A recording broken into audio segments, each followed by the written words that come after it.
All right. All right, guys. Good morning. Welcome to another Wednesday drawing hangout. Thanks for showing up and being here.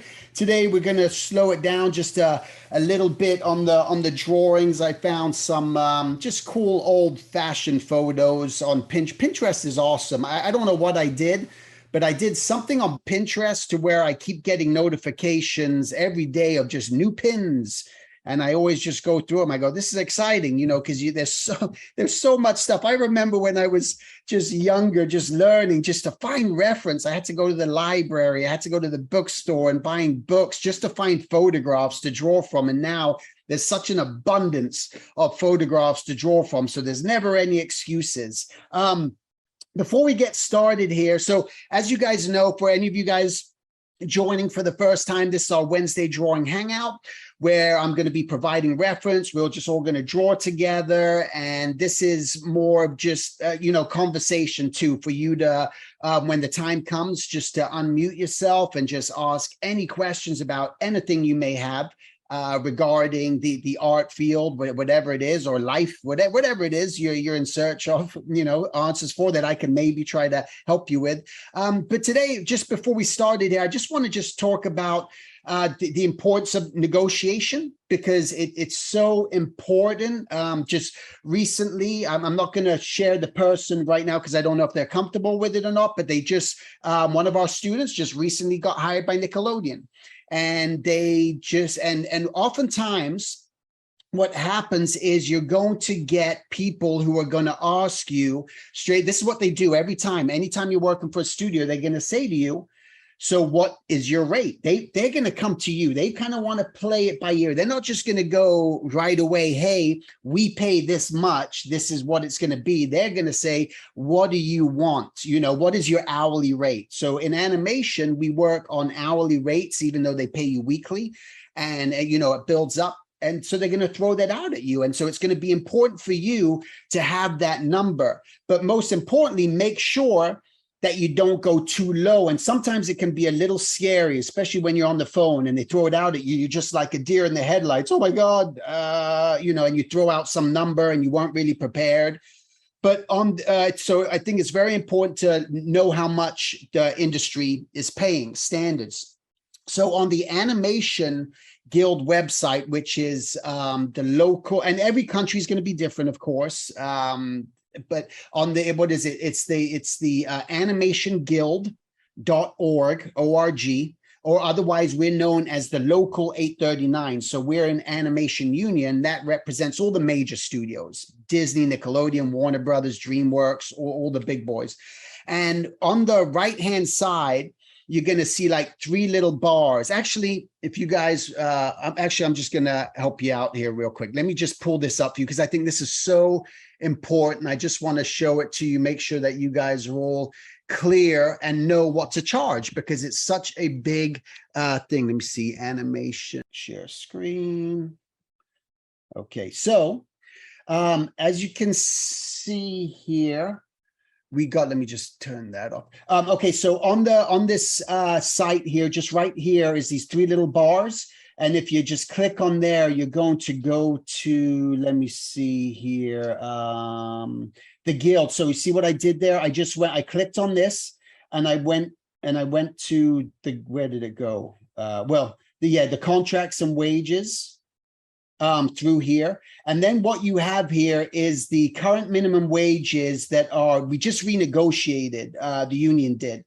We didn't get too much, but August 1st, 21st through the 24th, and you just hit the download PDF. Now, this can be a little bit deceiving what you're sort of looking at, but they have all the different aspects. So here you're looking at animator, background, basically background design, layout design, model designer, that's what you are as a character designer, animation story person, which is like a storyboard artist, production board. There's some of these things, staff comic strip, they don't even exist anymore, those titles. So I've always been real bugged out about some of these titles. They're so old and outdated. But what I want to show you is there's the first 6 months, which is if you get hired brand new into the union, you're the first 6 months. And then after that, there's the second 6 months. So if you've been in there 6 months, the rate's going to change. And if after 6 months, now you're considered a journeyman. So that's going to be your title. But here it starts to tell you just the different periods, right? So this is from the first period, second period, third period. And all it is just going by the dates, right? So between this period right now, which is we're actually in this one right now. So we're in the second period of the contract. So that goes until 7/29/23. So if you get hired, your minimum that you should be earning is $51 an hour, right? Now this is, and some of the studios, it's even higher where it's $57 an hour, $59 an hour. So it's just having that, but at least you have that ballpark. So you know that you don't want to come in and just say, oh, I'm $35 an hour. Don't do that, because you know you can get up to $51 an hour. So that's fair. Anyway, I'm not going to go on too much about this, but you guys can scroll down through this at your own pace and check things out and see what it all sort of says. There's a bunch of different from story, sketch, apprenticeship, assistant director, all that other good stuff. There's a lot of stuff on there just for you to know. But also it gives you a good amount of money to where if you have a question, how much should I charge? I'm just starting out. Someone just hired me. What is my hourly rate? Why not start at $50 an hour? Just start at $50 an hour. If someone needs you for artwork for something, just say that. Don't do it for $35 an hour. Don't do it for 30. Don't do it for 25. Just say I'm $50 an hour, right?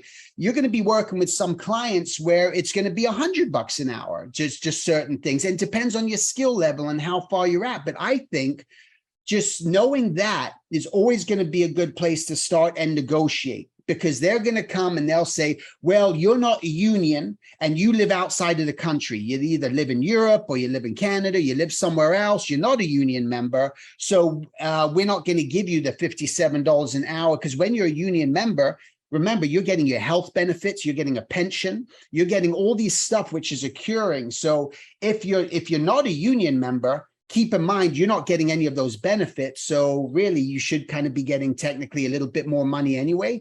But for you just to know that I'm going to charge, they'll say it was $57, $59 an hour. Go in and say, okay, I know I'm not union, but is $55 an hour acceptable? Just start there, go $4 low. And they go, no, we still can't pay that, but we can do $53 an hour. And maybe you were only expecting $50 an hour, right? So you got to be willing to negotiate and always do it in question. I feel is the most important thing, just, so that way you're being a little light with them and not demanding it and saying, no, I want $55 an hour. If I don't, I have to get $55 an hour. If you don't give me that, then I don't want the job, right? Well, you could potentially lose the job. But this is the name of the game. They're always going to negotiate. Never give that first number, never expect that first number, because you're doing yourself a disservice. And oftentimes I've been there, and this is why I'm talking about it, because I've sometimes quoted a number in the past and they were so easy to go, yeah, no problem. I'm like, oh my God, I completely undermined myself and undervalued myself right there. That was the dumbest thing. So again, start high, let them go, oh, that's a little bit high. Let me bring it down just a little bit. All right. So let's just take a couple questions, as long as they're regarding to the price here. Let's do that. And then we'll get into drawing. So let's just take the 2 questions here and then we'll start drawing. Okay, Janelle, go ahead. A quick question. Yeah. How are you? Good. And if you over price yourself, is that a turnoff? Like if you highball it, is that what it's called? Yeah, no, Okay. it really isn't, because it's like you could be getting that money, right? And a client doesn't know if you're getting, maybe that's your rate. Like lawyers, right? A lawyer can say, I'm $100 an hour, I'm $200 an hour. It's like they're gonna mark up those prices. So artists too, we can say, hey, I'm $75 an hour, and they go, oh, that's way too much, right? In animation terms, for a lot of the studios, if you said $75 an hour, that you always got to times it by 40 hours a week. So whatever that comes to, you always got because you're never working in animation just on one day, unless they're going to hire you and say specifically, what's your day rate? We only want to hire you for that one day or 2 days. But typically, if you're going to be hired on as a staff position or a freelance artist, they're usually going to be paying you weekly. and it's working on that. So yeah, you want to be careful. If you're saying I'm $75 an hour times 40, that can get a little high, where on average, most artists in the animation industry are making, on average, I say beginning $2,000 a week, up to around $3,500 a week is the average for that's storyboard, character design, prop designer, and all that. Once you get into director level and all that, can start to get just a little bit higher. But on average, I'm seeing the average medium is about, people are getting around $2,300 to $2,500 a week in animation. Okay. Yeah. Right, thanks. Yep. All right, go ahead, Julie. Good morning. Good morning.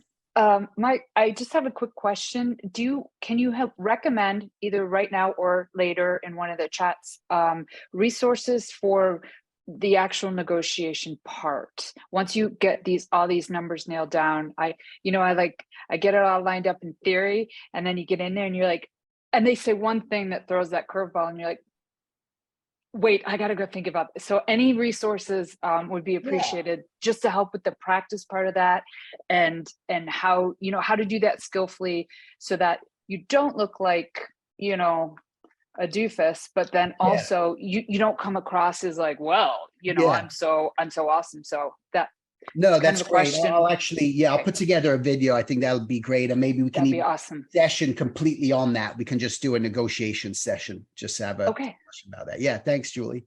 Thank you. All right. We got some other questions here. Hey, Jordan, Sarah, what I'm going to do, Jordan, I want you to ask your question, but what I want to do, I just want to get people started on drawing. For those who are here, get drawing. And then unmute yourself, and then you can ask your question, and we'll carry on this conversation during this, okay? So hold on just a sec. Let me just share my screen here. And then I'm going to just get into the Jordan. Let me just move that to the side. All right. So like I said, today, we just got a bunch of these old fashioned photos, which I found. I just thought they were just so cool. So we're just going to kind of like go through these and just start off. And I'll be going at my pace, and you guys can follow along. So, but yeah, let's get rolling. Jordan, you can go ahead and just unmute yourself and fire away. And let's see if I can answer your question for you.